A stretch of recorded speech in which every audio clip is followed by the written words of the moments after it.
Welcome back to the channel. This time around I thought we would look at a man by the name of Booney. No, it's not David Boone of Australian cricket fame. He was a Pharisee of the 1st century. You probably know him as Nicodemus, a well-respected member of the Sanhedrin who dared to follow a supposed heretic. In fact, he along with Joseph of Arimathea, another Pharisee, took responsibility for the preparation and burial of Yahshua Netzarim, making sure he received a full Jewish burial. Not only that, the amount and quality of spices Booney purchased was the equivalent that would be set aside for a king. While everyone else scattered to the four winds, these prominent wise men from a demographic who largely wanted Yahshua dead and gone boldly and publicly took charge of his body, risking their reputation, influence, and eventually forfeiting their very lives to compassionately put the Galilean to rest. The location was the priceless Mount of Olives tomb, where it is thought that Melchizedek originally instructed Abraham, Yitzhak, and Yaakov in the Torah in what was the first yeshiva on earth. After the incident, both righteous men resigned their positions within the Sanhedrin and years later were executed themselves. Talmud tractate Sanhedrin 43a reports that Booney was executed as a follower of Yahshua, and Joseph of Arimathea was buried in the same tomb years later, fulfilling Isaiah 53:9, prophesying that not only will Yahshua be buried with the wicked, but he will also be buried with the rich. While other videos will tell you that not much is known of Nicodemus, apart from several gospel accounts, this video will prove them wrong, because most people don't think to scour Jewish texts for information. So join me for another episode of Insight into the Jewish Sages.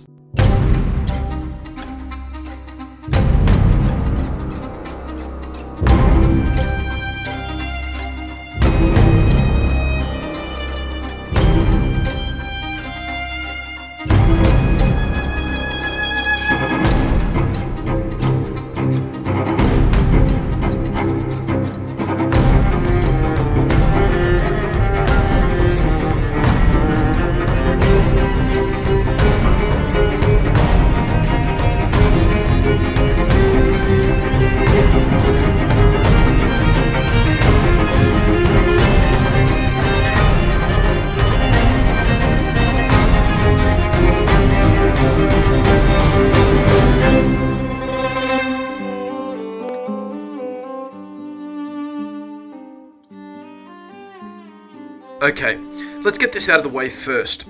In Booney's encounter with Yahshua by night, they discussed the topic that, like these two men, has been hijacked. I am speaking about what is best translated as the soul birth from heaven or birth from above. Yahshua does not say born again, thank you Mr. Billy Graham. Yahshua uses the expression birth from above in Sefer Yochanan 3:3. The concept being discussed is not Christian, it's actually Jewish. Shimon ben Lakish said, a convert is like a newborn infant according to tractate Yevamot 62a, and Rabbi Yossi said, a convert who just converted is like a child just born in that it retains no connection to his past life, according to tractate Yevamot 48b. The mikvah, that is the gathering of living waters, in rabbinic literature refers to the water as being the womb of the world, and as a convert or an existing Jew emerged from the water, it was considered a new birth and set him apart, brand new. As one came out of these waters, his status was now changed and he was considered a little child just born or a child of one day. Rabbinic literature uses the term born from above at least 6 different times, and it is referred to in the conversion of a Gentile, when someone is crowned king, at a bar mitzvah, a marriage, becoming a rabbi, and when an individual becomes the head of a yeshiva, that is a rabbinical school. Yeshua's surprise at Rav Booney's unfamiliarity of the concept is testimony of its existence within Judaism. Booney was a very wealthy man, but also very righteous.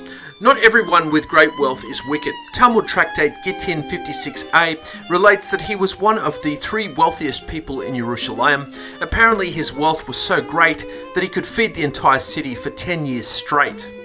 His full name was Booney Ben Gurion, nicknamed Nakdimon or Nicodemus in Greek. He acquired the name Nakdimon, signifying to break through from the Hebrew word dekar, because of the miraculous answer to a prayer he made where the sun broke through the clouds for him. This whole story is related in Talmud tractate Tanit 19b through 20a, which relates an incident involving providing water for Jewish pilgrims during one of the 3 Shalosh Regalim, the pilgrimage festivals. He asked a Roman officer for 12 wells or cisterns of water that he would pay back in the form of the same volume of water after a set time, or 12 talents of silver. 12 talents of silver is the equivalent to around $80,000 today. The story goes that on the last day, the Roman general sent a messenger for the money every couple of hours until the last part of the day, but Ben-Gurion kept turning him away, saying that the day had not yet expired. Added to this dilemma, there was a drought and it had not rained in Jerusalem for quite some time.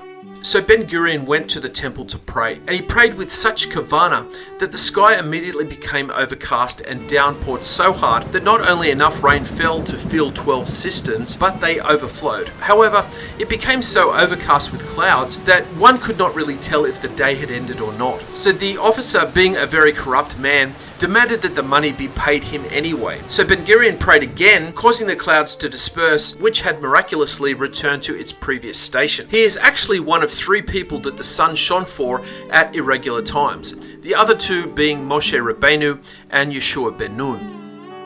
Ben-Gurion's acts of charity were legendary, but there exists an entry in Talmud tractate Ketubot 66b relating to Rabban Yochanan ben Zakkai, who came across Buni's daughter named Apropos, who was gathering the barley from the dung of animals owned by Arabs. When ben Zakkai saw her, he said, "My daughter, the money of your father's house, where did it go? How did you become so poor?" And she said to him, "My teacher, is it not that you say such a proverb in Jerusalem? Salt for money is lacking. There is nothing with which to preserve it and prevent it from being lost." And some say the proverb asserts that kindness is salt for money. In other words, using money for acts of kindness preserves it. Rabban Yochanan ben Zakkai cried and said, "How fortunate are you, Yisrael, for when Yisrael performs the will of the Omnipresent, no nation or tongue can rule over them. And when Yisrael does not perform the will of the Omnipresent, he delivers them into the hands of a lowly nation." Not only are they delivered into the hands of a lowly nation, but even into the hands of the animals of a lowly nation, as in the pitiful instance of Nicodimus' daughter. As Netzarim, we should not assume that this story is untrue. The fear the Jews have of heaven prevents lies from manifesting in their writings, but rather we should see the lacking of Nicodemus' house not so much to be attributed to his failing in embracing a supposed heretic, but as a result of the nation's fall and his ascension in the midst of it. Lest we sit in the same seat as Job's friends with their own limited assumptions. Do we disqualify Rabbi Akiva on the same grounds? Heaven forbid. Thanks for joining me again. Please like this video and share it if you found it informative. Bye for now. If you like the content of this channel, get a hold of this book. It is literally jam-packed with information you will not find in most Torah publications. Its pages include topics like the fable of the money-hungry Jew, the lie that propelled the Holocaust, the real root of anti-Semitism, rightly dividing Mashiach, which contains startling truths about the Messiah you will not read anywhere else, Judaism in the New Testament, updated information about the creation of the Golem and the false Messiah, the commandment to wage war, the truth about the Shield of David, a compendium of all the false teachings in the Messianic movement to help you navigate what is truth, biblical capital punishment, and why you should be frightened of sinning, the significance of the land of Israel, the obligations of the student, the eye in the triangle, sanctified sex, how to think like a Jew, and much, much more. There is also an updated chapter 1, and along with all the other chapters, has hundreds of footnotes and references. This is a book that took 10 years to research and compile, and will be a welcome addition to the library of any discerning student of Torah and Mashiach. Get it today on Amazon and other online bookstores. Bye for now.